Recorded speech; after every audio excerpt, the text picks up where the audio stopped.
Shalom. Selamat pagi. Ya, saya atas nama Gereja IC Suwon dan seluruh jemaat mengucapkan terima kasih untuk kesempatannya mengundang kami beribadah di gereja ini. 제가 저희 교회 성도들을 대표해서 저희들 초대해 주신 제자들 교회 성도 여러분께 너무 감사드립니다. Khususnya saya sangat terkesan dengan nama gereja ini yang adalah Gereja Murid-Murid. 제가 이 교회 이름을 듣고 너무나도 기뻤습니다. 제자들 교회라는 그 이름이 저한테는 또 한 번의 감동을 줬습니다. Saya bersyukur karena di Korea Selatan masih ada begitu banyak murid-murid Kristus. 그래서 제가 생각을 했습니다.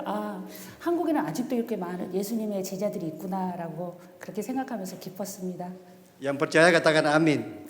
믿으시는 분들은 아멘 하시기 바랍니다. Ya, sebenarnya saya juga pernah berpikir kalau saya pulang Indonesia, saya akan mendirikan gereja dengan nama Gereja Murid-Murid Kristus. 저도 예전에 제가 인도네시아 돌아가서 교회를 연다면 이름을 제자들 교회라고 해야지라는 그런 생각을 한 적이 있습니다. Ya, meskipun saya mungkin tidak bisa kembali ke Indonesia lagi, tetapi saya bersyukur bisa berjumpa dengan Gereja Murid Kristus di tempat ini. 비록 지금은 제가 인도네시아 가서 사역하지는 않지만 이렇게 제자들 교회 성도 여러분들을 만나서 너무나도 기쁩니다. Ya, sekali lagi terima kasih untuk mengundang kami ke tempat ini dan sudah sibuk-sibuk mempersiapkan kedatangan kami dan juga sudah berdoa untuk kami. 다시 한번 저희들을 초대해 주신 여러분들께 감사드리고 많은 은혜 받으시기 바랍니다. Pada siang hari ini saya akan menyampaikan firman Tuhan dengan tema Siapakah Yesus? 오늘 설교 제목은 예수님은 누구신가입니다. Kalau kita sudah menjadi orang Kristen sejak kecil, tentu ini bukan pertanyaan yang istimewa. 아마 어려서부터 신앙생활을 하신 분들은 이 질문이 그렇게 낯설지는 않으실 것입니다. Tetapi ketika kita ingin hidup sebagai orang Kristen di tengah-tengah dunia ini, maka kita perlu selalu bertanya tentang siapakah Yesus. 우리가 믿는 자들로 세상을 살아가면서 늘상 우리는 자기 자신에게 예수님이 누구신가에 대한 질문을 하고 살아가야 됩니다. Apa yang membuat kematian seseorang pada 2000 tahun yang lalu yang begitu penting bagi kita yang hidup 2000 tahun sesudah kematian itu? 20년 전에 어떤 사람의 죽음이 20년 후에 어떤 사람의 죽음이 2000년 후에 지금 사는 우리들에게 왜 이렇게 중요한 이유가 됐을까요? Apa yang membuat kematian Yesus orang Nazaret begitu signifikan, bahkan membagi sejarah menjadi dua, before Christ dan tahun Masehi.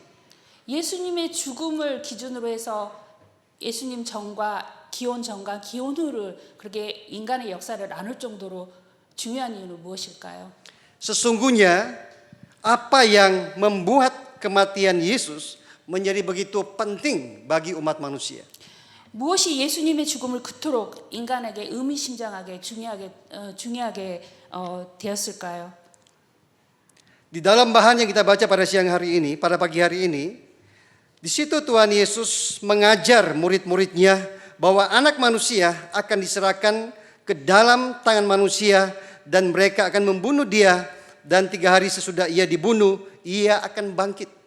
오늘 본문 말씀을 보면은 예수님께서 인자가 사람의 손에 넘겨지고 그리고 죽음을 당하고 죽은 지 사흘 만에 살아나실 것이라고 제자들에게 말씀하고 계십니다.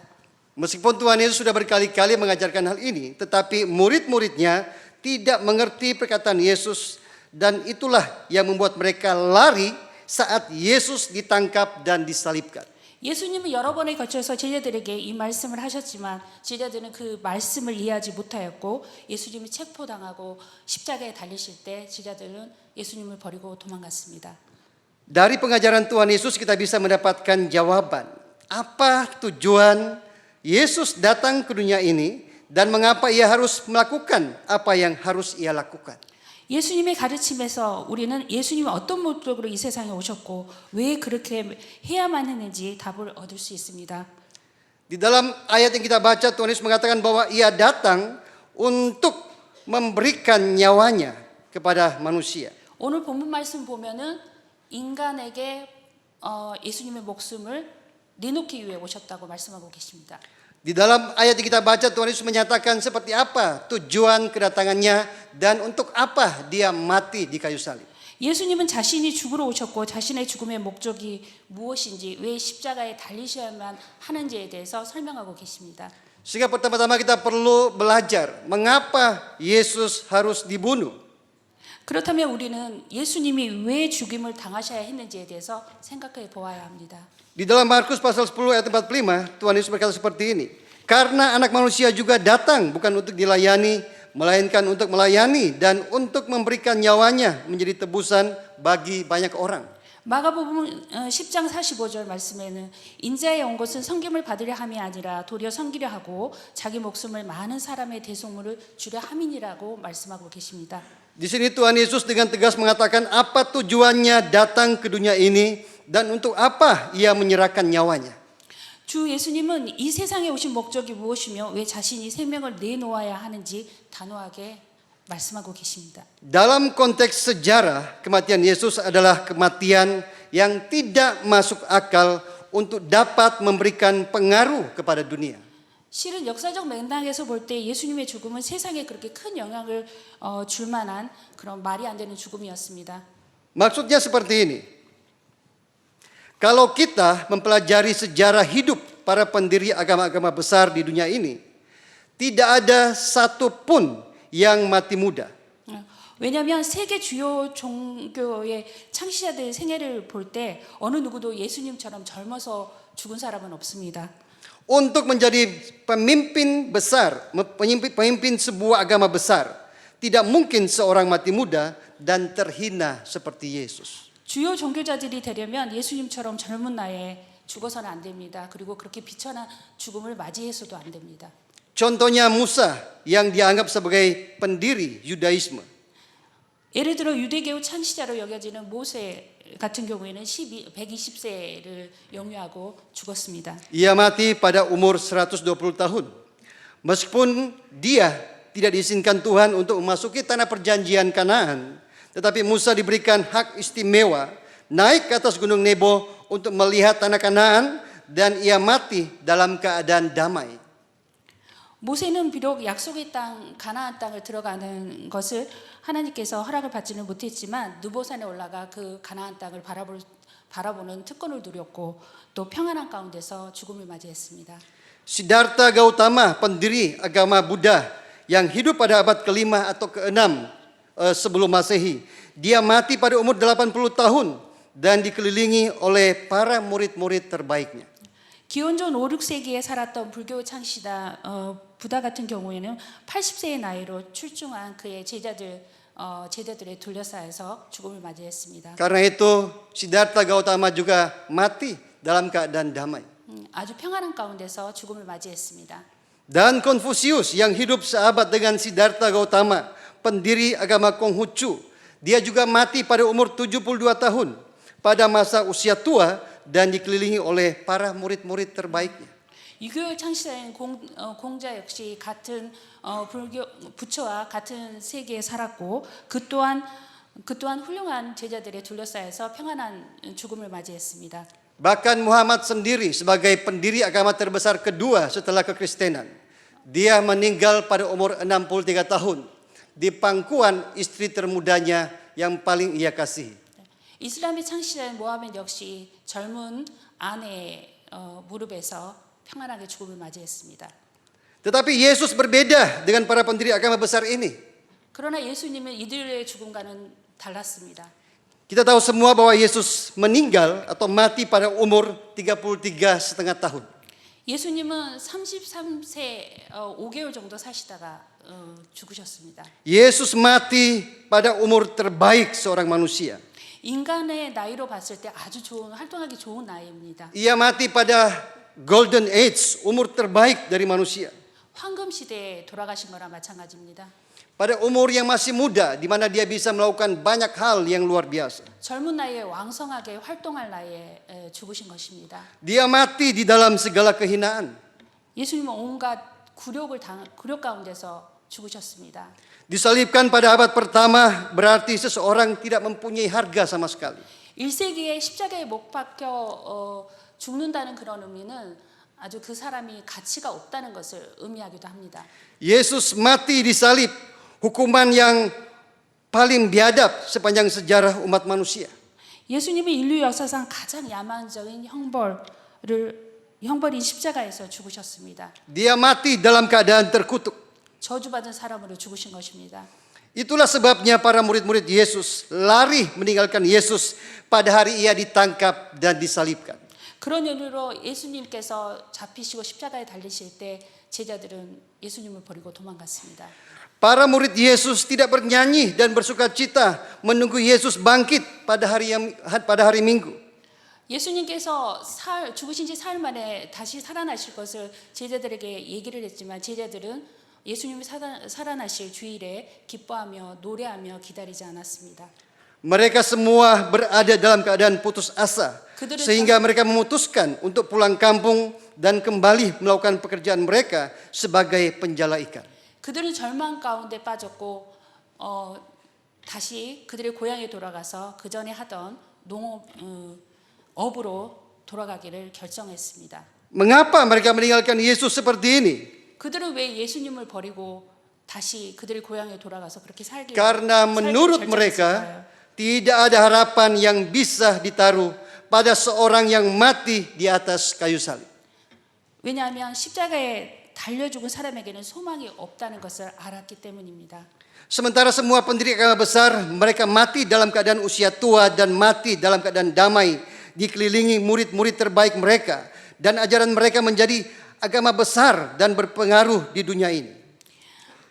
주요 종교의 창시자들은 모두 노년기에 출중한 제자들에게 둘러싸여 평화롭게 죽었고 그들의 가르침은 지금도 세계에 중요하고 영향력 있는 종교가 되었습니다. Tetapi mengapa kematian Yesus menjadi begitu hina 2000 tahun yang lalu, menjadi sangat penting bagi umat manusia hingga saat ini? 그런데 2000년 전 예수님의 그 비천한 죽음이 왜 지금 인류에게 그토록 중요해졌을까요? Mengapa kekristenan menjadi agama dengan pemeluk terbesar di dunia hingga saat ini? 왜 기독교가 지금까지 세계에서 가장 많은 신도를 가진 종교가 된 이유는 무엇일까요? Apa yang membuat para murid Yesus bersedia mempertaruhkan hidup mereka demi memberitakan Yesus, kematian Yesus yang begitu hina di atas kayu salib? 예수님이 제자들이 기꺼이 목숨을 걸고 예수님의 십자가에서의 굴욕적인 죽음에 대해 전한 이유는 과연 무엇일까요? Alasannya karena mereka mendapatkan jawaban atas apa yang menjadi tujuan kematian Yesus yang hina di atas kayu salib. 그 이유는 예수님께서 십자가에 죽음을 당하신 목적이 무엇인지 답을 얻었기 때문입니다. Di dalam Markus pasal 10 ayat 45 Tuhan Yesus berkata seperti ini, karena anak manusia juga datang bukan untuk dilayani, melainkan untuk melayani dan untuk memberikan nyawanya menjadi tebusan bagi banyak orang. 마가복음 10장 45절 인자가 온 것은 섬김을 받으려 함이 아니라 도리어 섬기려 하고 자기 목숨을 많은 사람의 대속물을 주려 함이니라고 말씀하고 있습니다. Jika Yesus hanya mati saja, maka kematiannya adalah kematian yang tragis. 예수님이 죽기만 하셨다면 정말로 비천한 죽음입니다. Tetapi Tuhan Yesus tidak mati saja, dia datang menyerahkan nyawanya untuk menjadi tebusan bagi banyak orang. 그러나 예수님은 자기 목숨을 버리러 오셨을 뿐만 아니라 많은 사람의 대속물이 되려 오셨습니다. Kata tebusan adalah istilah yang dipakai pada zaman Tuhan Yesus, yang dipakai untuk istilah untuk membayar lunas harga seorang prajurit yang ditawan dan dijadikan budak pada saat kalah berperang. 대속이란 말은 전쟁에서 패해 포로가 되어 노예가 된 군인의 값을 전액 지불하는 용어로 예수님 시대에 사용된 용어입니다. Seseorang dapat bebas dari status budak itu kecuali ada orang dari luar, bukan dirinya sendiri, yang membayar harga yang sesuai dengan status orang tersebut, kemudian ia dibebaskan dari status budak sesuai bayaran itu. 어떤 사람이 노예 신분을 벗어나기 위해서는 자신이 아니라 외부 어떤 사람이 그 노예 신분을 해방하기 위한 합당한 대가를 지불해야만이 그가 노예 신분에서 벗어날 수 있습니다. Bayaran yang dipakai untuk membayar status budak itu disebut ransom. 노예 상태를 지불하는데 사용하는 지불금을 몸값이라고 합니다. 대속금이라고 하죠. Uang tebusan. Dalam konteks ini, kematian Yesus adalah sebuah bayaran yang pas, sebuah pelunasan untuk harga yang pas, untuk status dari orang-orang yang dia tebus. 이런 맥락에서 볼 때 예수님의 죽음은 그분이 구속하신 자들의 지위에 합당한 대가를 치른 합당한 대가였습니다. Harga yang pas dan lunas untuk orang-orang yang ia tebus adalah kematian dalam segala kehinaan. 그분의 구속하신 백성을 위한 정당하게 지불된 대가는 온갖 굴욕 가운데 죽음이었습니다. Jadi saat Yesus mengalami kematian di atas kayu salib, itu adalah bayaran yang pas dan lunas untuk status manusia yang diperbudak oleh dosa. 그래서 십자가 위에서 죽음을 경험하셨을 때 그것은 죄의 종이 된 인간의 신분에 대한 합당한 대가였습니다. Pencurahan darahnya yang suci waktu ia menanggung cawan murka Allah di atas salib adalah bayaran yang pas untuk status saya dan saudara sebagai budak-budak dosa. 그분이 십자가에서 하나님의 진노의 잔을 지셨을 때 흘리신 거룩한 피가 죄의 종이 된 저와 여러분의 신분에 대한 합당한 대가였습니다. Jadi kematian Yesus tidak sama dengan kematian siapapun, karena kematian Yesus adalah kematian yang membayar lunas supaya kita lepas dari kuasa dosa, maut, dan iblis. 그래서 예수님의 죽음은 그 누구의 죽음과도 같지 않습니다. 왜냐하면 예수님의 죽음은 우리를 위해 우리의 죄와 죽음의 권세에서 해방시키기 위해 온전히 지불하신 죽음이기 때문입니다. Kematian Yesus yang seperti ini membuat saya dan saudara sadar bahwa Yesus mati demi menebus hidup saya, menebus dosa kita semua. 이러한 예수님의 죽음은 예수님께서 우리의 생명을 죄에서 대속하시기 위해 죽으셨다는 사실을 깨닫게 합니다. Yang sudah sungguh-sungguh menerima Yesus sebagai Tuhan dan Juru Selamatnya secara pribadi, mari bersama-sama katakan amin. 여러분께서 개인적으로 주님을 구세주로 영접하셨으면 아멘 하시기 바랍니다.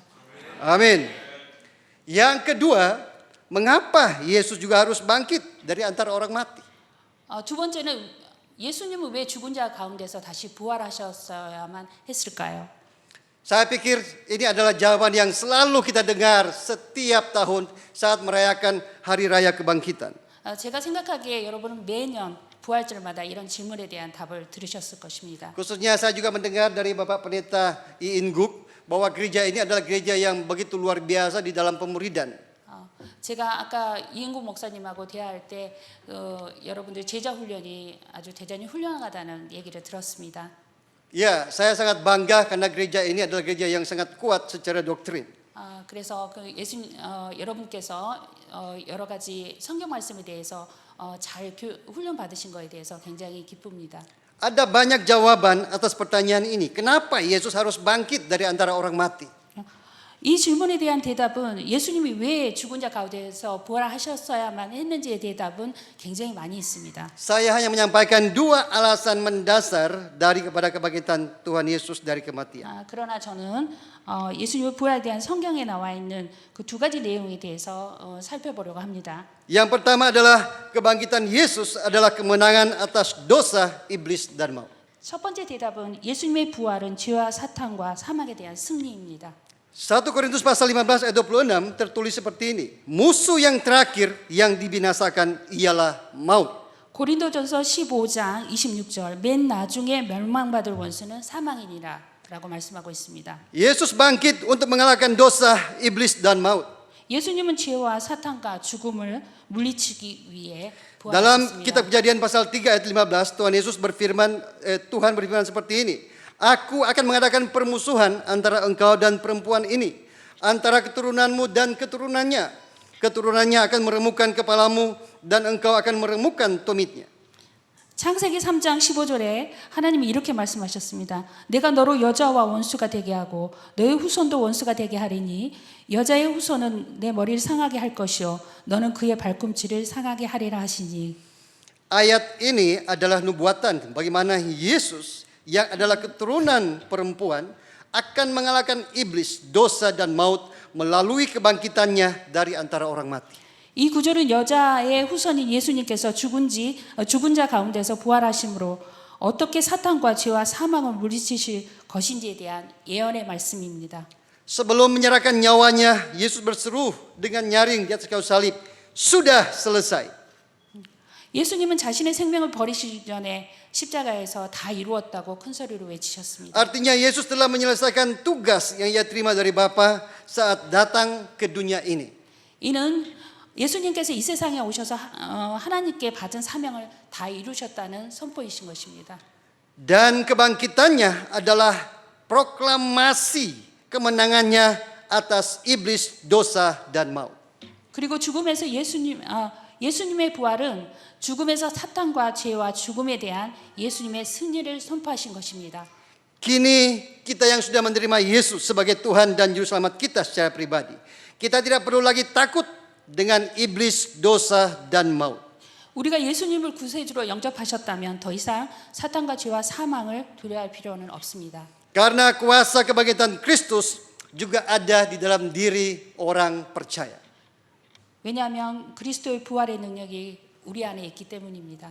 Minggu ini ketika saya mengantar seorang teman muslim untuk pergi berobat ke rumah sakit, 제가 이번 주에 그 무슬림 친구 한 명을 병원에 데려다 준 적이 있습니다. saya berkesempatan untuk membagikan Injil kepada teman kita ini. 그래서 제가 데려다 주면서 그에게 복음을 전할 기회가 있었습니다. Saya tidak memperkenalkan kekristenan, tetapi saya memperkenalkan bahwa saya adalah orang yang sudah lahir baru.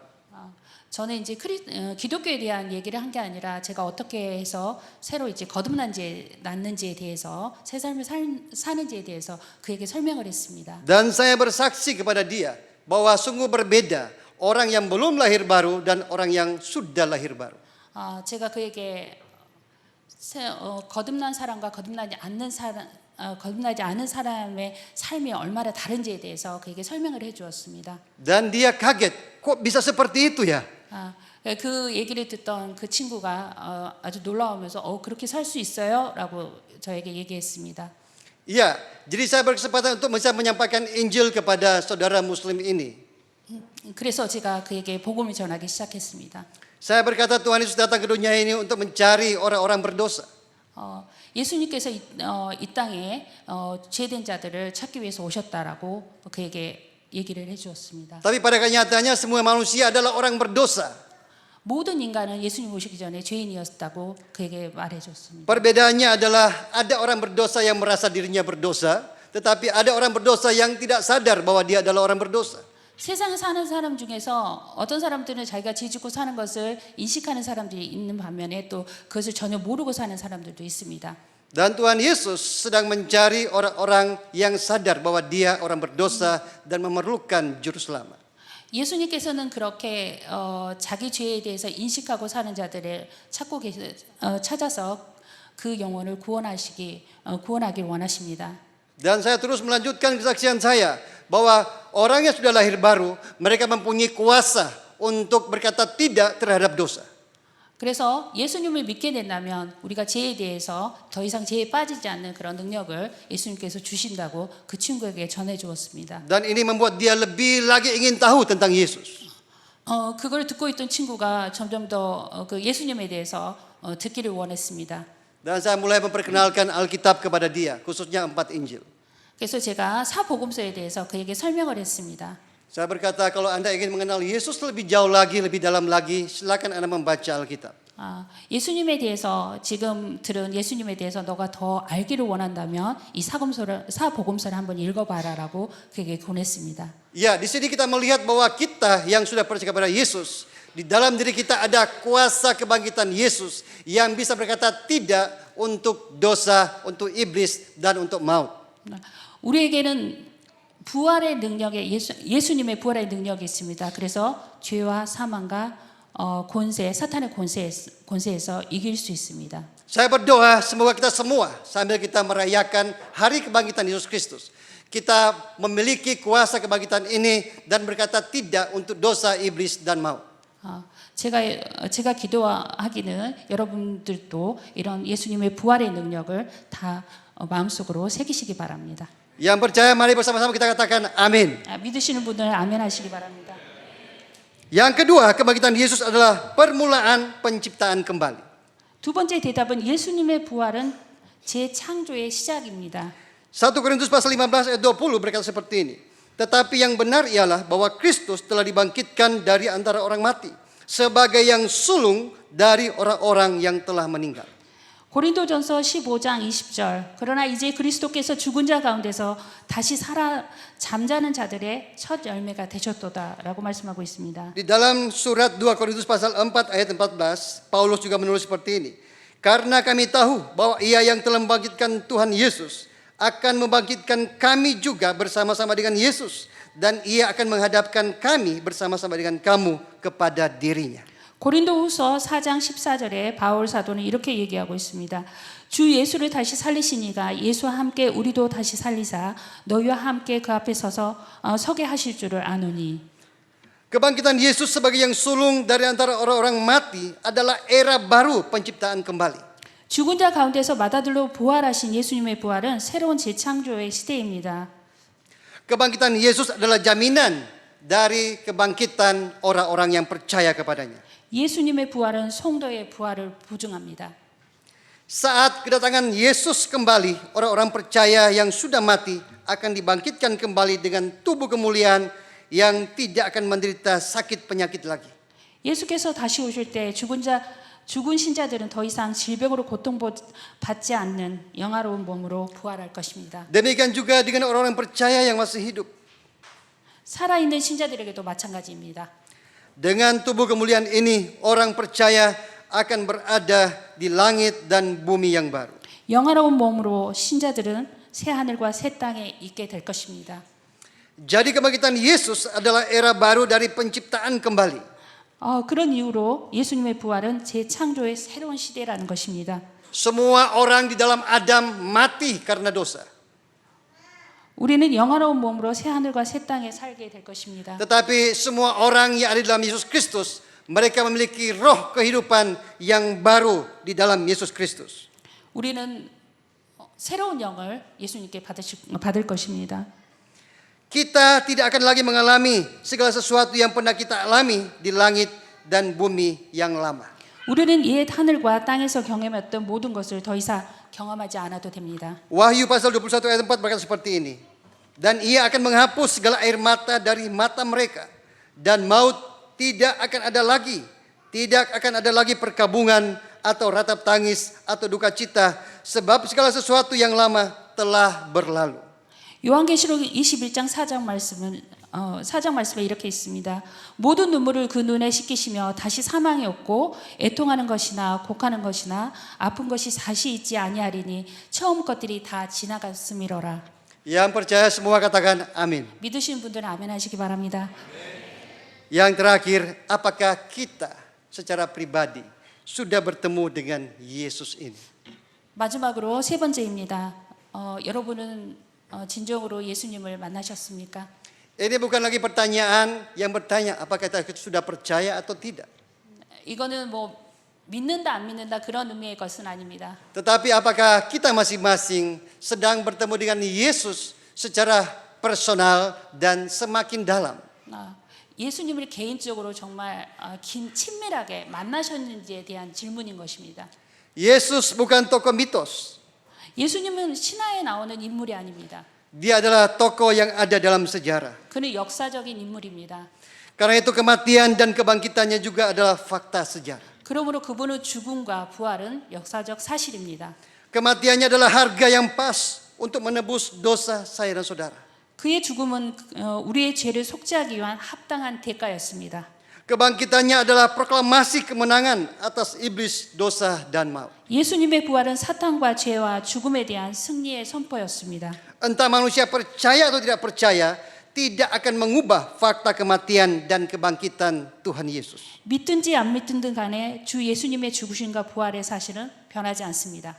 Tapi ajaibnya para murid Yesus dan setiap orang yang sudah menerima Yesus sebagai Tuhan dan Juru Selamat, hidup mereka diubahkan secara luar biasa.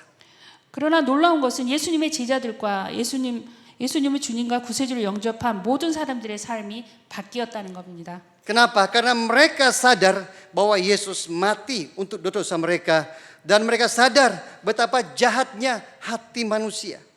왜냐하면 그들은 예수님께서 그들의 죄를 위해 죽으셨다는 것을 깨닫고 인간의 마음이 얼마나 악한지를 깨달았기 때문입니다. Mereka tahu bahwa satu-satunya pengharapan manusia untuk menang dari kuasa iblis, dosa dan maut adalah menerima Yesus sebagai Tuhan dan Juru Selamat secara pribadi.